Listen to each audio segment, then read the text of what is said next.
చాలా వరకు కృషి చేసిన మన దేవస్థానం గురించి.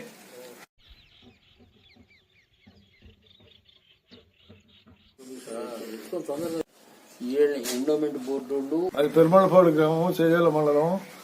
మా గ్రామానికి పూర్వం 300-400 సంవత్సరాల కిందట నాగేశ్వర స్వామి దేవస్థానం అని పరశురాముడు ప్రతిష్టగా పెన్నకు దగ్గరగా ఉన్న ప్రదేశంలో దేవస్థానం నిర్మించడం జరిగింది. ఆ దేవస్థానమునకు 80 ఎకరాల పైన పువ్వులు ఉన్నాయి, మాన్యాలు ఉన్నాయి. ఎట్టి మాన్యాలు, సాకల మాన్యం, మంగళ మాన్యం, భోగం మాన్యం, ఐవరి మాన్యం అనే మాన్యాలన్నీ ఉన్నాయి. ఆ మాన్యాలన్నీ కూడా సంవత్సరం మగతాలకు ఇచ్చి ఎండోమెంట్ బోర్డు డబ్బులు తీసుకొని పోతున్నారు. ప్రతి 3 సంవత్సరాలకు ఒకసారి ఏలంపాట పెట్టి ఏలంపాట ద్వారా వచ్చే డబ్బుల్ని ఎండోమెంట్ బోర్డు కింద జమ కట్టుతున్నారు. ఆ దేవస్థానం మనకు పంచలోక విగ్రహాలు కూడా ఉన్నాయి. ఆ పంచలోక విగ్రహాలు కూడా మా తండ్రి గారైన పోతుకుంట వీరరాఘవ నాయుడు హయాంలో ఆ దేవస్థానానికి ఉన్న పంచలోక విగ్రహాలను ఎండోమెంట్ బోర్డు హ్యాండ్ ఓవర్ చేశాము. ఈ 74 సంవత్సరాల నుంచి అక్కడే ఉన్నాయి.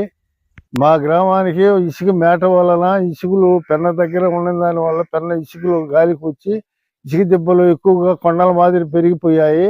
అప్పుడు గ్రామంలో కూడా అక్కడ గ్రామం కాపురం చేయలేక మేమందరం పక్కన ఉన్న ప్రదేశంలో ఒక నిర్ణయించుకొని అక్కడ గ్రామం నిర్మించుకున్నాము. ఆ గ్రామానికి ఇసుక మేటలు వచ్చిన గుడి బూడిపోయిన దాని వలన ఆ దేవస్థానం అట్నే ఉన్నది. మేము ఎప్పుడు చూడాలనుకున్నా మా పిల్లలు అప్పుడే చూసి ఉన్నాము, కానీ మా పిల్లలకు తెలియదు కాబట్టి మా పిల్లలు ఎక్కడ ఉంది, గుడి ఎక్కడ ఉంది, ఏంది అని మమ్మల్ని సంప్రదించారు. మేము పలాంటి ఎక్కడ ఉందని మేము ఆజూకి చెప్పిన దాని వలన వాళ్ళు తలారంతా మా పిల్లలందరూ తలారంతా చందాలు వేసుకొని జేసీబీల ద్వారా దేవస్థానం గుడిని బయటికి తీశారు. ఆ దేవస్థానం గుడి దగ్గర కలికి సినిమా వాళ్ళు కూడా వచ్చి షూటింగ్లు చేసుకొని పోయారు. దేవస్థానానికి మంచి పేరు ప్రఖ్యాత గాయించిన దేవస్థానంగా పేరు ఉన్నది. మేము ఆ దేవస్థానం పునర్నిర్మాణం కోసం రామనారాయణ రెడ్డి గారిని మినిస్టర్గా ఆయన కలిసాము. ఆయన మా ఊరు గ్రామస్తులు లెక్కనే ఆయన పొలాలు, ఆయన గెస్ట్ హౌస్ ఉన్నది. ఆ రామనారాయణ రెడ్డి గారు చూసి నేను మీ ఊరికి వచ్చి ఒకరోజు దేవస్థానం విజిట్ చేసి తర్వాత చెప్తాను, నిర్ణయం తీసుకుంటామన్నారు. మొన్న వచ్చేసి దేవస్థానం నిర్మాణం కోసంగా దిగి ఆయన నడిచి కొంత దూరం దేవస్థానం చుట్టూ ఇసుక దెబ్బల్లో కూడా కష్టపడి నడిచి దేవస్థానం చూశాడు. ఆ దేవస్థానం వల్ల పునర్నిర్మాణం చేసే దానికోసం నా వంతు కృషిగా చేస్తానని ఎండోమెంట్ బోర్డు వాళ్ళని ఆ దేవస్థానానికి సంబంధించిన రికార్డు మొత్తాన్ని తీసుకొని రమ్మని కూడా ఫోన్ చేసి మా సమక్షంలో చెప్పడం జరిగింది.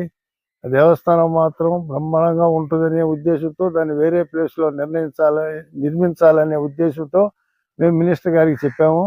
మినిస్టర్ గారికి కూడా దానికి సానుకూలంగా స్పందించి దేవస్థానం నిర్మాణానికి పూర్తిగా సహకరించి చేస్తామనే ఉద్దేశంతో చెప్పాడు.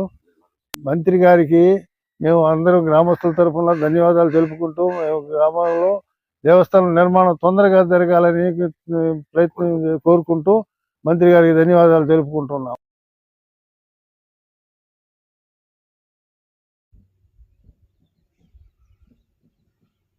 మాది పెరమలపాడు గ్రామం, చేర్ల మండలం, ఆత్మ నియోజకవర్గం. మా గ్రామంలో శ్రీ నాగేశ్వర స్వామి దేవస్థానం. ఇది 400 సంవత్సరాల చరిత్ర గల దేవస్థానం. పరశురాముడు ప్రతిష్ఠించిన దేవస్థానం. 400 సంవత్సరాల క్రితం నిర్మించడం జరిగింది. తర్వాత మాకు అప్పుడు ఊర్లో ఇసుక మేట రావడం వల్ల ఆ గుడి మొత్తం బూడిపోవడం జరిగింది.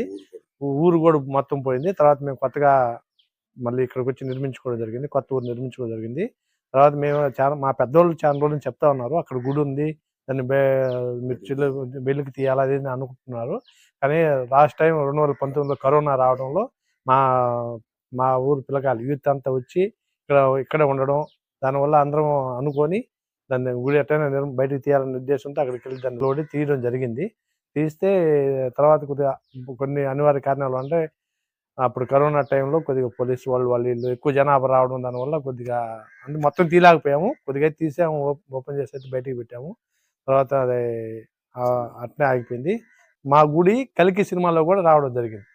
కలికి సినిమాలో కూడా మా గుడి గురించి ఒక పార్ట్ ఆఫ్ ది మొత్తం కలికి సినిమా 4 days ఇక్కడే ఉండి ఇక్కడ డైరెక్టర్లు అందరూ కూడా తీయడం జరిగింది. దీనికి ప్రధాన ఘట్టం కూడా గుడి ఉంది. మళ్ళీ మంత్రి దగ్గర వెళ్ళడం జరిగింది. వెళ్ళినప్పుడు ఆయన అడిగారు, ఏంది ఎక్కడ అంటే, మన పలానా విషయం సార్ అని చెప్తే ఆయన నేను చూస్తాను ఒకసారి అన్నాడు.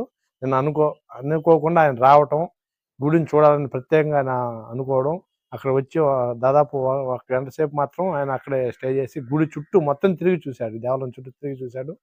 చూసి దీన్ని ఖచ్చితంగా పునర్నిర్మిద్దామని చెప్పి ఆయన ఎక్కడో ఫోన్ కూడా మాట్లాడడం జరిగింది సెంట్రల్ గవర్నమెంట్ వాళ్ళతోటి.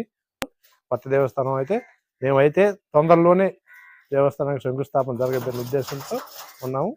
మాకు సహాయం చేసినందుకు మేము మంత్రి గారికి సదా కృతజ్ఞతతో రుణపడి ఉంటాం.